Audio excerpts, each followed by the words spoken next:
Hoy continuamos con el género Oesophagostomus de la familia Strongylidae. Ya vimos previamente el género Strongylus con sus tres especies, Equinus, Edentatus y Vulgaris. Y dentro de la misma familia nos faltan dos géneros, este que es el Oesophagostomus y luego veremos la Chavertia, y con eso terminaríamos esta primera familia. La característica, como siempre en la familia, habíamos mencionado que se localizan en intestino grueso, que tienen una corona radiada de elementos foliáceos, eso es lo más importante. Y aparte, las características propias del orden y de la familia, que era que eliminaban huevos segmentados, que tenían el ciclo directo y que la larva infectiva era la larva 3, que desarrollaba libre en el medio ambiente. Entonces, aquí cumpliendo con las características de esta familia, vemos que estos se localizan en intestino grueso y tienen estas cuatro especies. El Columbianum, que está en ovinos y caprinos, el Venulosum, que está también en ovinos y caprinos, aunque el Columbianum es el más común en todo el mundo, el Radiatum, que está en bovinos, y el Oesophagostomus dentatum, que está en cerdos, que también hay bastante acá en nuestro medio. Los machos miden hasta 17 milímetros y las hembras hasta 24. Ese tamaño es en general para todo. He puesto el tamaño del macho el tamaño más grande al que llega un macho y una hembra también, ¿no? Por ejemplo, el Oesophagostomus dentatum de cerdo es un poco más pequeño que los de... Y el Columbianum es el más grande de todos. Entonces, como característica morfológica sobresaliente en este género, está que la hembra en el extremo posterior ya termina en una punta y antes de la parte final del cuerpo presenta sobre la vulva una masa oscura que se llama pareyectrix, que es prácticamente como un tapón que tiene ahí en la vulva, que eso la hace totalmente reconocible a ella. Y el macho, como característica morfológica en el extremo posterior, va a tener su bolsa copulatriz como todo macho del orden Strongyloidea. Ahora, viendo ya la morfología, ¿se observa? ¿Está bien? ¿Se ven las fotos? Sí, doctor. Ya, ahora sí. Entonces, ¿qué decíamos? Que la característica de la familia era que tenían alrededor de la boca la corona radiada de elementos foliáceos. Aquí está. Es como si tuviesen unas hojitas, pues se llaman elementos foliáceos. Lo de Oesophagostomus, ¿por qué viene? A que tiene un esófago muy grande, vea un esófago bastante grande. Acá parece prácticamente como un mazo ese esófago, que en este caso se nota bien el bulbo y se nota el istmo, ¿no? Y esto sería el cuerpo, el esófago.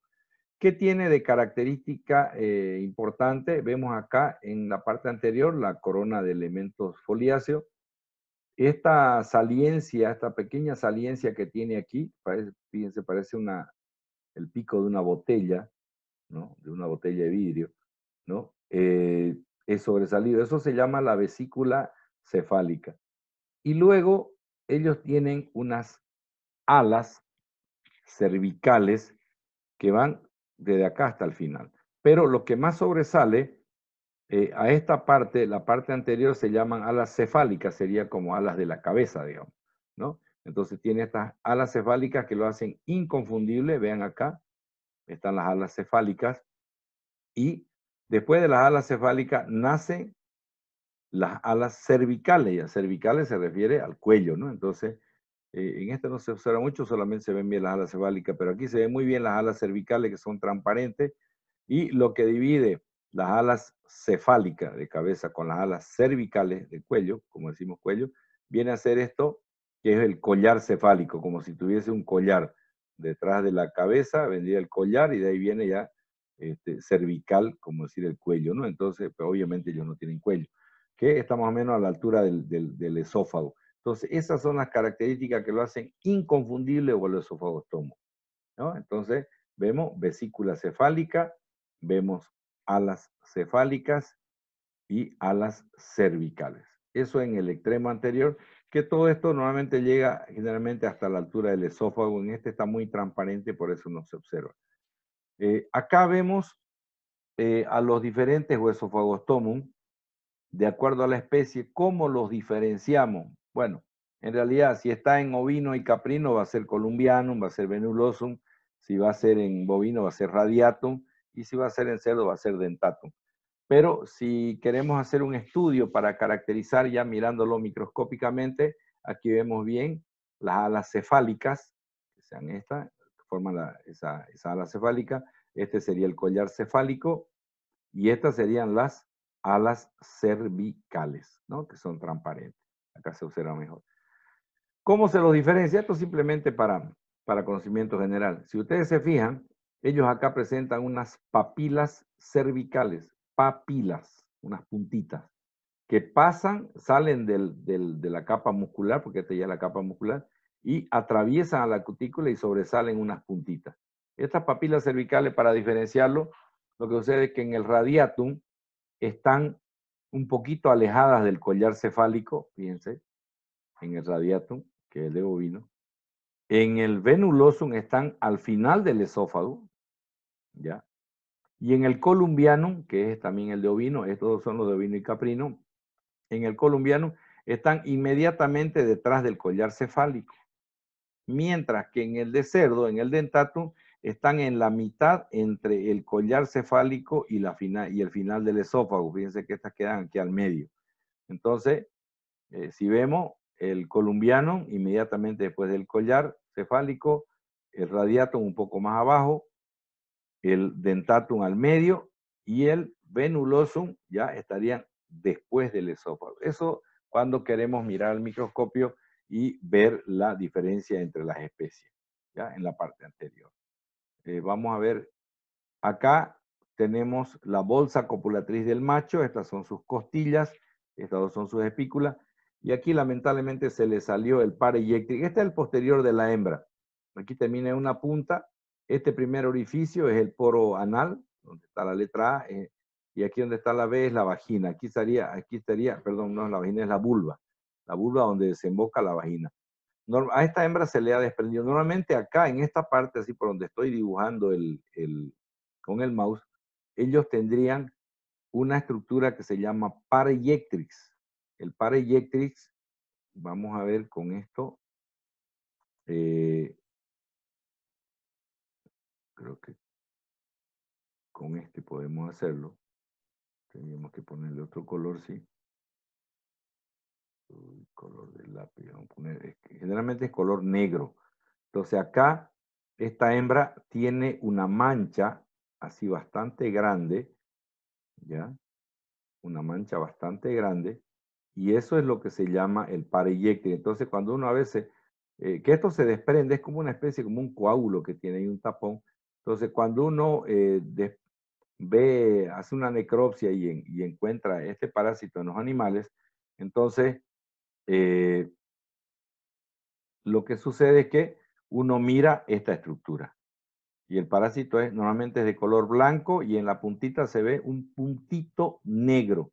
Ese puntito negro es el pars ejectric. Esa es su característica que normalmente lo tienen todas las hembras. Ya cuando después de un tiempo uno las guarda en formol y todo ese, se les desprende esto porque es como un tapón que tiene ahí en la vagina. No se sabe para qué sirve, pero esa es la función que hace el par ejectric. ¿Ok?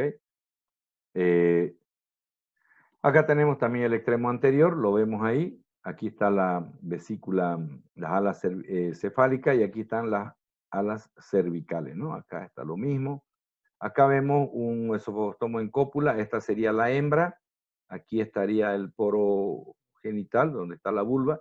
Y este viene a ser el macho y toda esta estructura es la bolsa copulatriz o bolsa copuladora o copulatoria con la cual el macho se sujeta a la hembra, ¿no? Acá la tenemos la misma bolsa con la cual entonces el uno queda mirando para un lado, el otro para el otro, pero no mirando, sino en posición así porque no tienen ojo, ¿ya? Y aquí este puntito que vemos es el poro anal. Entonces esa es la forma como ellos copulan y aquí tenemos la bolsa y sobre todo sus alas, su vesícula, sus alas cefálicas y sus alas cervicales. Esas vendrían a ser las características de este parásito. El tema de...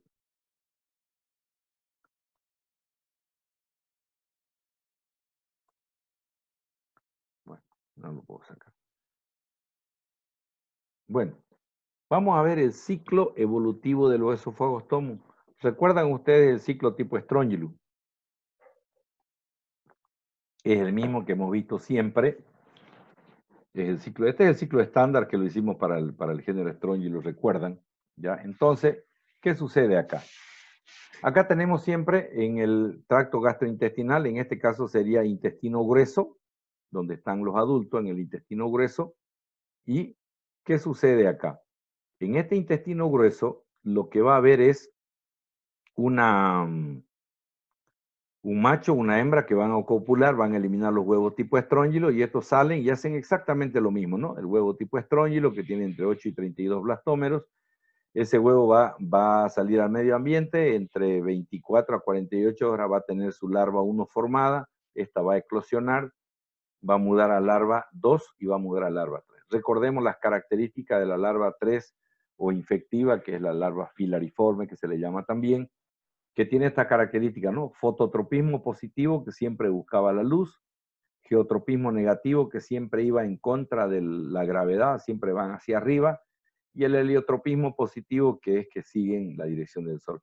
¿Qué hacían estas larvas? Recuerden, la larva 3 tiene que venir y subir a los pastos, aprovechan las gotas de rocío normalmente y suben a los pastos. Y cuando las condiciones ambientales son muy adversas, mucha sequía, sobre todo cuando hay sequía, estas larvas suelen enterrarse y entran en un estado de dormancia o latencia o hipobiosis, como quieran llamarlo. ¿Cómo y cuándo salen estas? Cuando llueve, otra vez vuelven a emerger para subir a los pastos. Esta es la famosa larva 3. En el caso de los Ophiotomon es una hembra, es una larva de cola larga, es muy característica el tamaño de su cola. Todos los de esta familia, igual que los Strongylus, ya han visto en el PDF que les pasé, que el género Strongylus, Equinus, Edentatus y Vulgaris se caracterizan por tener la cola muy larga. Todos los de esta familia, esa es la característica de la larva. Pero obviamente los otros están en equino y estos están en rumiantes y en cerdos. ¿Qué hace la larva 3? Cuando una vez que ingresa, ya habíamos dicho, pasa el estómago, llega al intestino, ¿ya? Y acá en el intestino vamos a hacerle otra vez, vamos a ver una opción de puntero, ¿ya? Que imaginariamente vamos a hacer una división, ¿ok? Este va a ser el intestino grueso, ¿ok? Y esto aquí va a ser nuevamente el intestino delgado. ¿Qué sucede aquí? La larva 3, generalmente aquí a nivel de intestino delgado, ella ingresa a la mucosa, como todas las que habíamos hablado, ingresa a la mucosa a mudar a larva 4, ¿ya? Como en cualquier ciclo estándar, hacer su fase histotrópica. Pero aquí hay una diferencia, ¿ya? El ciclo de tipo Strong dice conformación de nódulos intestinales. Resulta que cuando hay la primoinfectación, cuando los animales se están infectando por primera vez, el organismo trata de matar a esta larva para bloquearla, para anularla, ¿no? Como un mecanismo de autodefensa. ¿Y qué es lo que hace el organismo? La encapsula esta larva. La encapsula esta larva, ¿ya? ¿Y qué va a formar? Va a formar un nódulo. Normalmente la larva, no importa si la agarró como larva 3 o como larva 4, generalmente la agarra ya como larva 4 porque tarda unos 8 o 10 días, hasta un poquito más en mudar de L3 a L4, y ahí la larva queda muerta y encapsulada de por vida. El animal queda con ese nódulo de por vida. Ese es el gran problema que produce este parásito en los animales, porque la presencia de esos nódulos a nivel de intestino hace que esos intestinos no sirvan para el consumo humano. Ustedes saben muy bien que para nosotros aquí, al menos sobre todo en Sudamérica, tenemos la costumbre de comer intestino, ¿no? Los famosos chinchulines o chunchuli, como lo llaman comúnmente, que es el intestino delgado que lo lavan y después lo trenzan y sirven para la famosa parrillada, ¿no? Y también, sobre todo en cerdos y en ovinos y caprinos, sabemos que el intestino delgado se lo lava y sirve para la elaboración de embutidos, ¿no? Principalmente para hacer chorizo. Entonces, obviamente, ya no le llamamos intestino, ¿no? Ya le llamamos la tripa. Esa tripa que se utiliza para hacer embutidos prácticamente tendría que decomisarse porque ahorita vamos a ver la foto que los nódulos son de muy mal aspecto y este nódulo este nódulo va tomando varias etapas. Primero comienza el nódulo como hemorrágico. ¿Por qué? Porque tras que se forma el nódulo hay pérdida de sangre ahí, el nódulo es oscuro, es hemorrágico. Luego esa sangre que está aquí adentro se va tornando, se va convirtiendo en pus. Entonces de ser hemorrágico pasa a ser purulento, ya el nódulo es amarillento, ¿ya? Luego esa pus se va endureciendo y pasa al estado de caseoso. Caseoso viene de queso, de caseus, de caseína, o sea, queda como queso viejo ahí. Y finalmente termina en el estado de calcificado. Entonces, hemorrágico, purulento, gaseoso y calcificado. Calcificado ya queda prácticamente como una piedrita, se calcifica el nódulo. Eso depende del tiempo en que va transcurriendo. Ahora, ¿por qué el parásito no se acaba si el organismo tiene ese mecanismo de defensa donde viene y lo encapsula? ¿Por qué sigue habiendo oesofagostomo? Porque el parásito, recordemos que tiene una capacidad de camuflarse en el código genético del propio animal. Entonces, esto es increíble lo que hace, ¿no? Las primeras veces llega, el organismo lo detecta como un cuerpo extraño y lo encapsula, lo mata y se queda ahí, aunque sea con el muerto adentro, pero ahí se queda, con el parásito encapsulado. Pero después el parásito, por esa habilidad que tiene, ya hace que el organismo se desensibilice. Y si se desensibiliza porque ellos se enmascaran en el código genético del propio animal, ¿qué sucede? El organismo ya no lo va a reconocer como un cuerpo extraño. Y al no reconocerlo como un cuerpo extraño, ¿qué va a suceder? Esta larva 3 va a ingresar a la mucosa, va a mudar a la larva 4 y la larva 4 va a salir tranquila al lumen, ¿ya? Y de ahí se va a ir, perdón, sería por acá, ¿ya? Acá sería más bien la división, ¿ya? Acá sería todo lo que la larva 4 va a agarrar y ¿qué hace esa larva 4? ¿Dónde vive? Vive en el intestino grueso del adulto. Entonces esta larva 4 va a migrar hacia el intestino grueso, ¿no? ¿Ya? Llega al intestino grueso, ¿m? Y ahí, ¿qué va a hacer? Va a mudar a larva 5 y la larva 5 se va a convertir en adulto. Así de sencillo el ciclo. Entonces, ingresa una larva y normalmente en el intestino hace la muda de L3 a L4. Quiero aclarar una cosa. Esta larva 3 también puede venirse directamente, o sea, lo puede hacer en todo el intestino, no solamente en la parte inicial o anterior o la parte del duodeno, digamos, puede estar en el duodeno, ¿no? Puede estar en el yeyuno, en el ilion, en cualquiera de las tres partes del intestino. Generalmente lo hace a nivel de duodeno, en la parte del intestino anterior, como llaman, ¿no? El intestino anterior, el medio, el posterior también le llaman, ¿ya? Entonces ahí va a ser los nódulos, pero en algunos casos esta larva 3 se va a venir directamente hasta el intestino grueso, aquí va a mudar a larva 4, sale al lumen, muda a larva 5 y se vuelve adulto. Entonces, podemos encontrar nódulos desde el intestino delgado hasta el intestino grueso, inclusive hasta cerca del recto se pueden encontrar los nódulos de estas larvas muertas. Pero como les vuelvo a recalcar, que eso solamente sucede en la fase inicial del ciclo porque después ya el parásito logra burlar ese mecanismo de defensa que es el que le forma los nódulos acá, y ya el ciclo se completaría normalmente como de cualquier otro parásito para que mude a larva 4 y la larva 4 ya escapa de este nódulo, en realidad el organismo ya no le forma nódulo y bueno, viene y completa su ciclo. Entonces, no importa dónde mude a larva 4, si en el intestino delgado o en el intestino grueso. Si lo hacen en el delgado, pues la larva 4 se va a ir al grueso, ahí va a mudar a larva 5 y se vuelve adulto.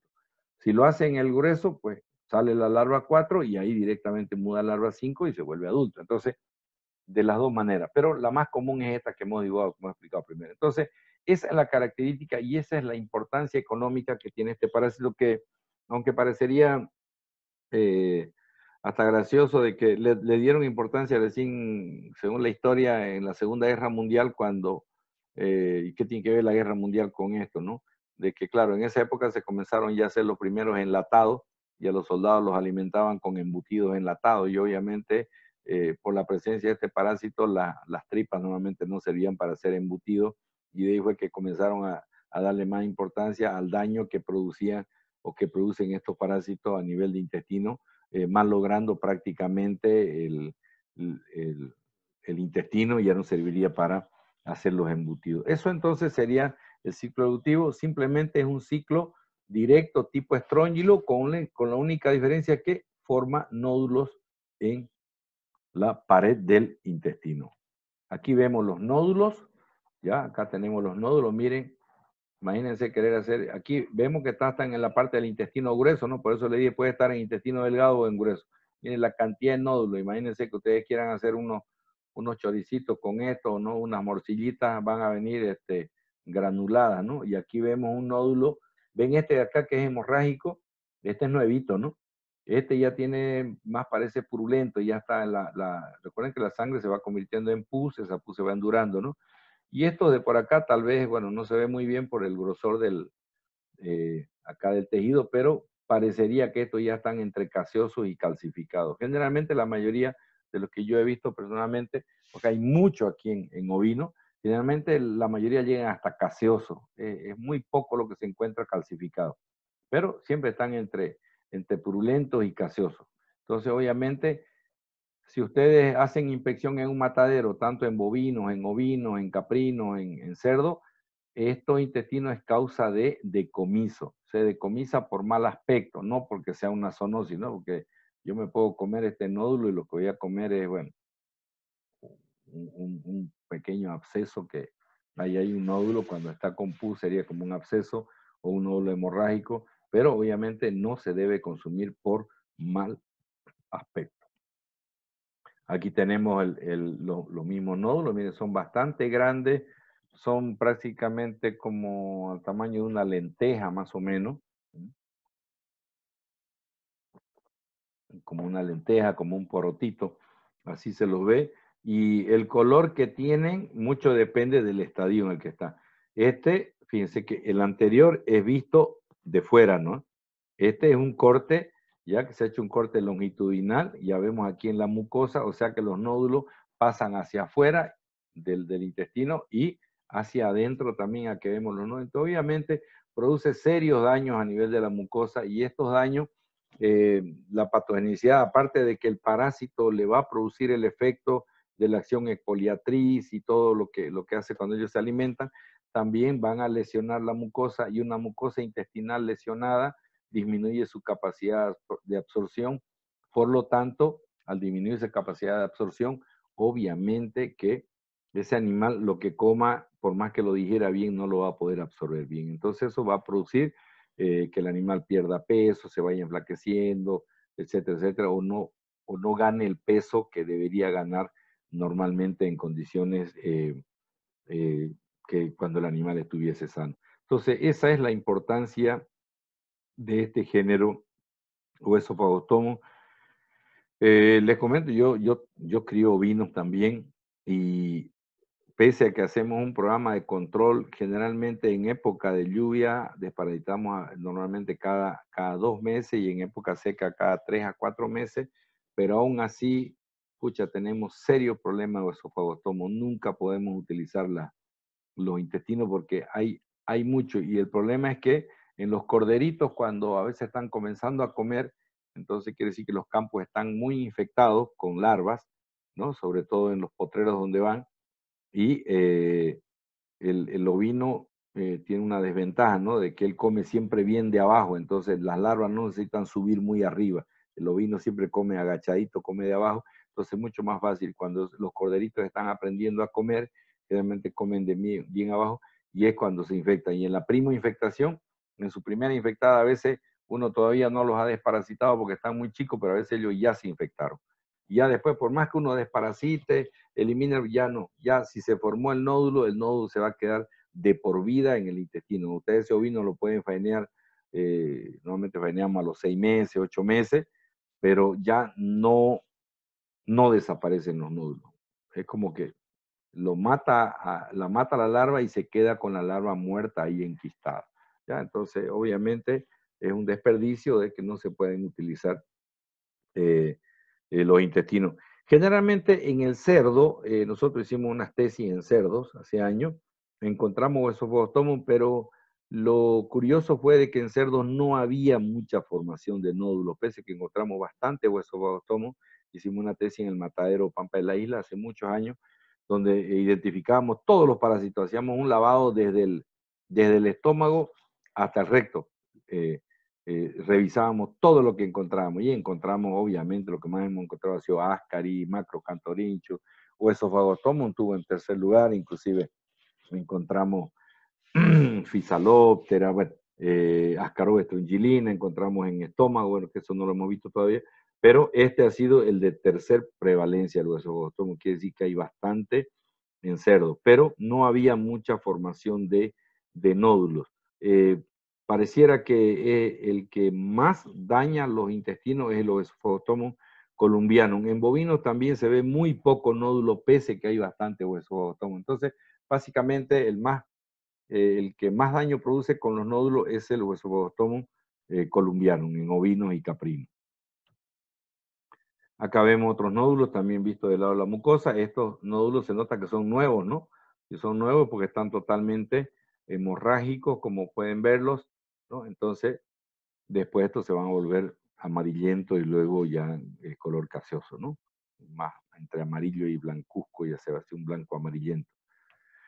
Bueno, ese es el tema del oesophagostomo que, como decíamos, ese es su principal patrón. Cuando en todas las tesis que hemos hecho nosotros, tanto en bovinos, ovinos y caprinos, generalmente hay dos géneros que no faltan nunca aquí en Santa Cruz al menos, ¿no? Que es el Haemoncus y el Trichostrongylus, que lo vamos a ver después de otra familia, también es del orden Strongyloidea, que ellos siempre están en primer lugar, 30, 35%, porque como hacemos el cultivo de larvas, recuerden que les hablaba del cultivo de larvas, identificamos las larvas 3, se cuentan 100 larvas y de ahí se saca qué proporción hay de cada género. Y normalmente Trichostrongylus y Haemoncus son los que más hay, que el Haemoncus es el nematode más patógeno de los herbívoros, de los rumiantes sobre todo. Y en tercer lugar siempre nos aparece este oesophagostomo, con 14, 10, 12% sobre 100, ¿no? Entonces, entre los otros dos prácticamente hacen 70% y este hace unos 14, 15, 10 y los otros géneros están de 4, 5, 6, 3.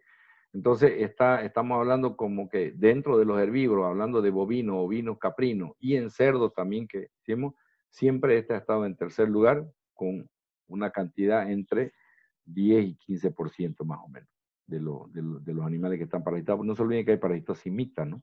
Un animal, en el caso de un herbívoro, un ovino puede tener Trichostrongylus, puede tener Haemoncus, puede tener Oesophagostomus, Chavertia, muchos géneros puede tener al mismo tiempo. Y por eso que se hace el cultivo de larva para identificar qué género hay en mayor proporcionalidad.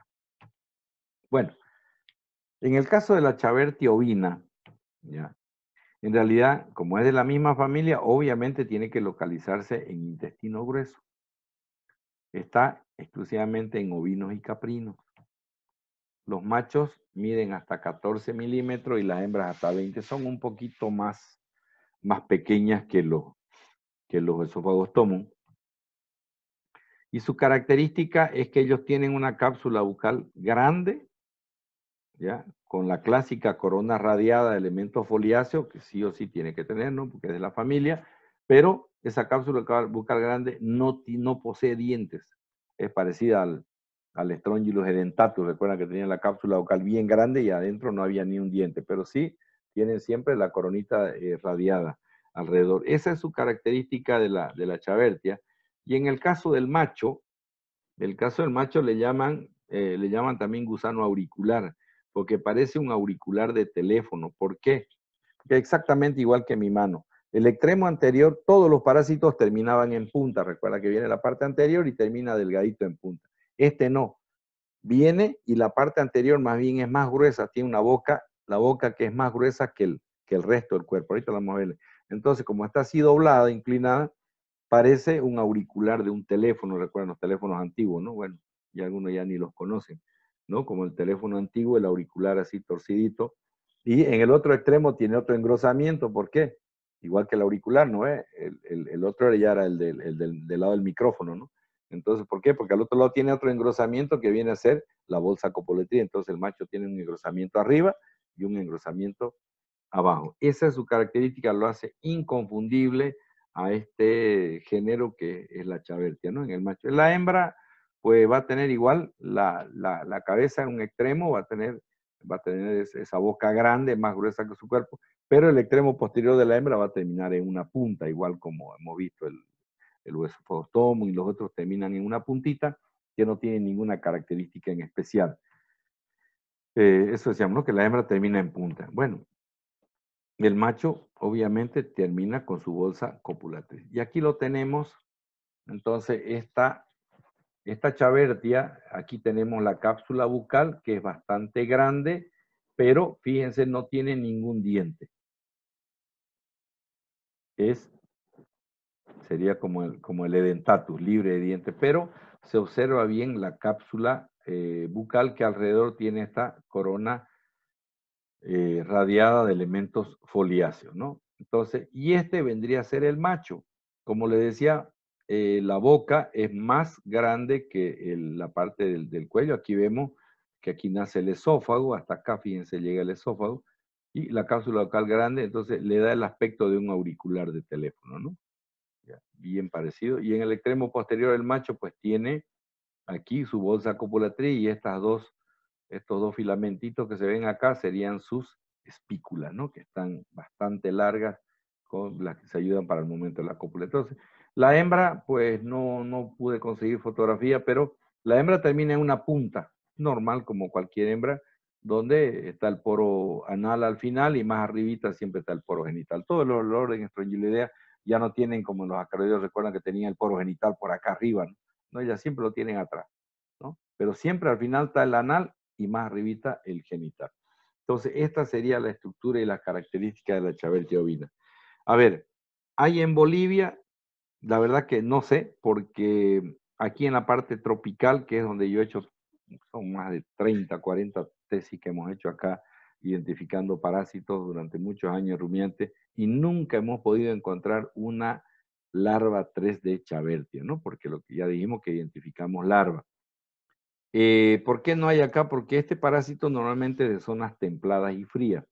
Entonces yo asumo que tal vez puede ser que tanto en los valles, Cochabamba, Chuquisaca o en el altiplano, ¿no? La Paz, Oruro, Potosí, pueda haber, la verdad que nunca he hecho un trabajo de identificación de parásitos en esa zona, pero no es tan patógeno en proporción a los otros, al estróngilo, que obviamente es el más patógeno en los equinos, el obesobostomo, que es bastante patógeno por su nódulo, y este es un parásito que, aparte que no es muy frecuente, no es muy patógeno, pero es bueno conocerlo que puede también estar en las zonas templadas y frías acá en Bolivia. Es muy común en los países donde se crían ovejas, como lo es todo lo que es el Reino Unido, ¿no? Inglaterra,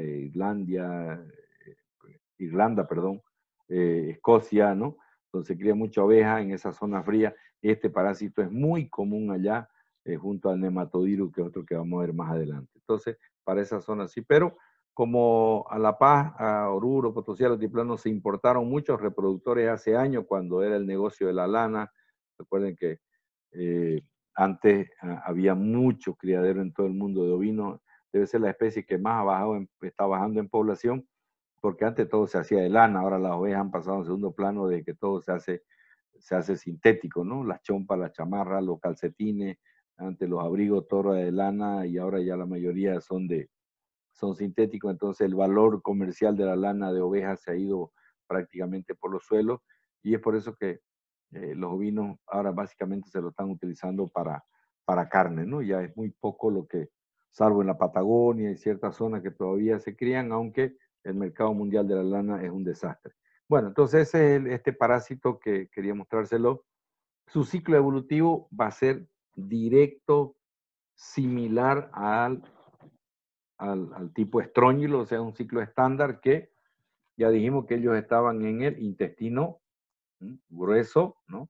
Ellos se localizan en intestino grueso y, bueno, de acá, ¿qué va a suceder? El adulto, macho y hembra, copulan, la hembra elimina los huevos, salen al medio ambiente y entre 48 y 72 horas, ¿no? Esta larva está formada, la larva 1 eclosiona y en forma libre va a mudar a larva 2, a larva 3, Generalmente dijimos que tardaba entre 7 a 10 días, aunque hay algunos casos que yo he visto larvas en cultivos que hasta en 5 días ya teníamos larva 3. Pero obviamente dándole mejores condiciones ambientales cuando hacemos el cultivo en el laboratorio. Pero lo general es que tarde de 7 a 10 días. Cuando hay mucho frío, eh, este huevo se puede quedar sin desarrollarse durante un buen tiempo y si es que no muere va a tardar mucho más en formar la larva uno. Normalmente por debajo de 10 grados, a veces los huevos detienen su desarrollo.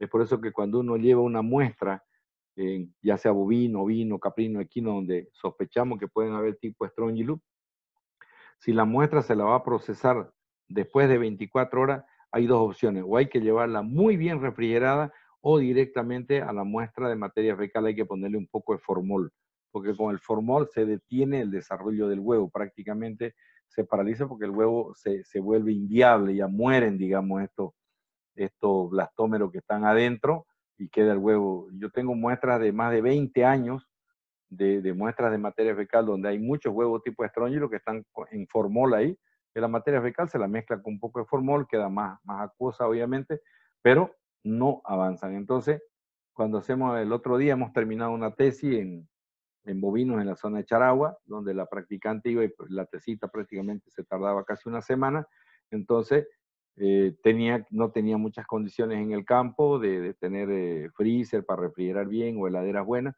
entonces decidimos ponerlas en formol y llegaban totalmente intactas, porque si no las refrigeramos bien o no la ponemos en formol, ¿qué va a pasar? Como el método de diagnóstico que se utiliza es de flotación, se mezcla solución salina con la materia fecal para que los huevos floten. Si tardamos más de 48 horas, ya se han podido formar las larvas y ya eclosionan. Y si ya la larva está eclosionada, cuando hacemos el método de flotación, ya los huevos no van a flotar, porque no hay huevo. Y las larvas, en vez de flotar, más bien se sedimentan. Entonces, estaríamos dando un falso negativo. Eso, olvidaba decirle, esto va para todos los tipos de Strongylus, ¿ya? Entonces, estamos hablando de que 48, 72 horas esta larva se forma, eclosiona y va mudando hasta larva 3. Lo demás es lo mismo.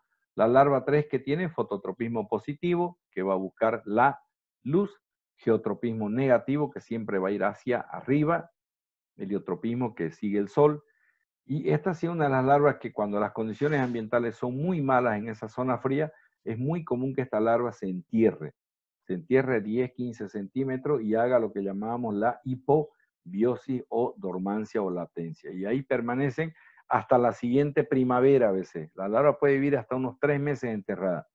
Y llega la siguiente primavera y esa larva, cuando ya, o el invierno a veces sobrevive en la nieve, no porque vivan en la nieve, sino porque ellos para escapar a la nieve se entierran en el suelo y ahí están. Y cuando viene la primavera, ustedes saben que viene el deshielo, ¿no? Se derrite esa nieve y, bueno, otra vez ya comienza a brotar, a reverdecer, a rebrotar los pastos y ahí es cuando ellas salen y justo suben a los pastos y justo coincide también con la época en que nacen los corderos, ¿ya? Porque las ovejas paren en primavera normalmente, en zonas donde las estaciones están muy marcadas, y de ahí es bueno que ellos suben a los pastos tiernos y los corderitos están comenzando a comer, entonces su primo infectación es cuando tienen alta carga parasitaria. Por eso que en ovinos y en caprinos, pero sobre todo en ovinos, se deben desparasitar los animales desde el momento que ya pueden comenzar a comer, que está alrededor de unos 20, 30 días, ellos ya están comenzando a comer, y ahí es cuando justo ellos se comienzan a infectar y tienen altas cargas parasitarias.